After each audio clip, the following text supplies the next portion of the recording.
Welcome into the first official WaterBoys podcast. I'm Shake and Bake here with Rain Man and Devok. We are your humble hosts here on this show. Guys, how are you doing tonight? I'm doing great. I'm doing great. I'm doing great. My fantasy team bounced back from David Johnson going away, so I'm doing right. I'm doing all right. I'm doing better now that Rain Man's fantasy team's doing better. Thank you. I appreciate it. So that's good. That's really what I was really worried about.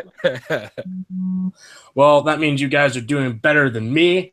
And the subject matter of today's episode is going to be my Cincinnati Bengals, who fucking suck. Woo! They are bad. Tell us how you really feel. I could go on for a lot longer than we have time for on this podcast. That's for damn sure. But the subject matter of the most criticism, as it mostly falls on our quarterback's head. Andy Dalton has been abysmal. 4 interceptions, no touchdowns, and has just been anemic with the offense. Guys, the Bengals are 0-2, haven't scored a touchdown yet, and just look like a team who could potentially go 0-16, even with as good as their defense has played. What has been your reaction to the Bengals in the first 2 weekends? Did you know the last time the Bengals scored a touchdown, Barack Obama was president? You know that? That's a true fact. That is a true fact. Yeah. It's 100% true fact.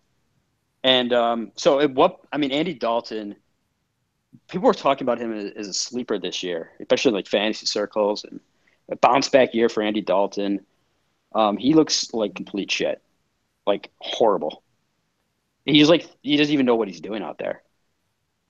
Consider A.J. McCarron. Yeah, I mean, the Bengals definitely have to be happy they didn't trade A.J. McCarron even for anything pretty much. I think Andy Dalton is the biggest deer in headlights I've ever seen. He just cannot react well under pressure, and the Bengals offensive line looks incredibly bad. Fisher and Abugi got crushed, and they have to give Andy Dalton a clean pocket to work with. He just cannot operate under pressure. He's one of the worst I've ever seen, and that's the biggest part of their woes. I mean, the defense held a terrible Houston offense in check. I mean, that should happen, but the offense got nothing. It looked like the Browns in early 2000s. It was an abysmal performance. Yeah, but it looked like the Browns right now. It certainly does. Yeah. That was the last time the Browns made the playoffs, right, man? Early 2000s. The Kelly Holcomb day. Hey, at least Derek Anderson. Oh, no, you're right. Kelly Holcomb day. Get your facts straight, Rain Man. Right. Shake it back. Take it away. Well, looking at it as a Cincinnati fan's perspective, it looks terrible. I mean, nothing is good.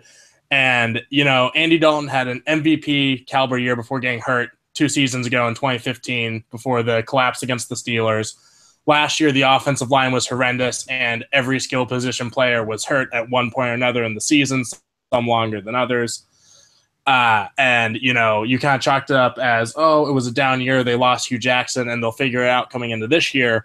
But they lost their 2 best offensive linemen who didn't have their best seasons last year, but still had were still big pieces to the team. They added more skill position players, but they can't get them the ball. And you'll see little flashes of brilliance where the offense is running. Running against the Ravens. It was running a couple times this week. And then naturally it will stall out, or as happened, Andy Dalton would throw an interception. And I chalk it up as much to, I don't think he has any time clock for pressure getting to him in coming into this season, because he was sacked 41 times last year, and this year doesn't look like it's going to be any better. I believe the Bengals are on pace for letting in 65 sacks, something that's not nuts good. Like that. It's not good. That's very bad. Good. I thought it only happened when David Carr was your quarterback. Yeah, that's early Texans. David Carr. Andy Dalton's going to end up taking David Carr might have ever had, but I think. Does Andy Dalton absolutely need to play better? Yeah. Is the Cincinnati Bengals set up for success on offense with how they treated the offseason? Probably not. A.J. McCarron today voiced his voiced his support of Andy Dalton, but that doesn't mean jack shit just because of how bad the offense is as a whole. I mean, there's no rhythm. Kevin Zampees was a step in the right direction, but you're still the Cincinnati Bengals and you still suck, and that's kind of just the reality of the situation. So what was the deal with this mutiny? It's like a 1700s French fleet. There's gonna be like a fucking mutiny on your hands. What is going on here? I mean, it's another situation where Marvin Lewis is not an aggressive or an authoritative coach. The offensive coordinator was terrible because the Bengals refused to pay their coordinators to help them stay around. And I mean, the defense is doing everything they can, but the offense is so poorly built that they can't do anything. I mean, unless the defense starts scoring points here, the Bengals aren't going anywhere fast and get back to the playoffs and have a big bounce back here. But it does not look good being 0-2 and heading into Lambeau Field this coming Sunday. Wait, so over under. How quickly do you think the Bengals will score a touchdown? Do you think it'll be in the next 3 games? What, 5 games? I think that they'll finally score one this week. Yeah, because the Packers defense isn't that good. I'll set the over under at 6:30 in the second quarter. Okay.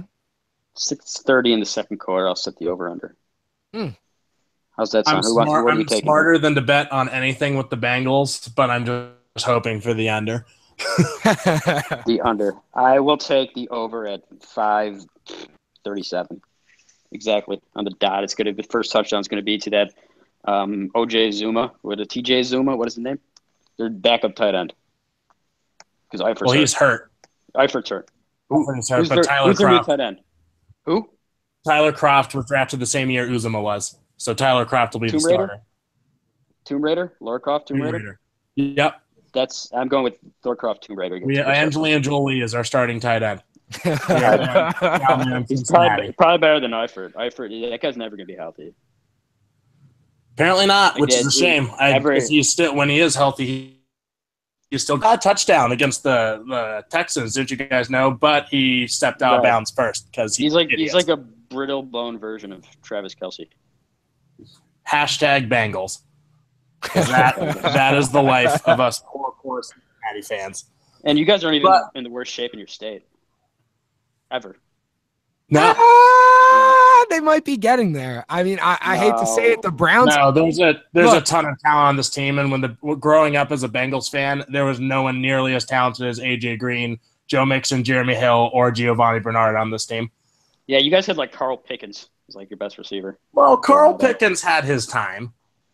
Pickens are talking about the Achilles Smith years and the early John Kitna. Yeah, those the Pickens are slim. That's what he used to say. Peter Warren. Well, I'm going to cut it off there.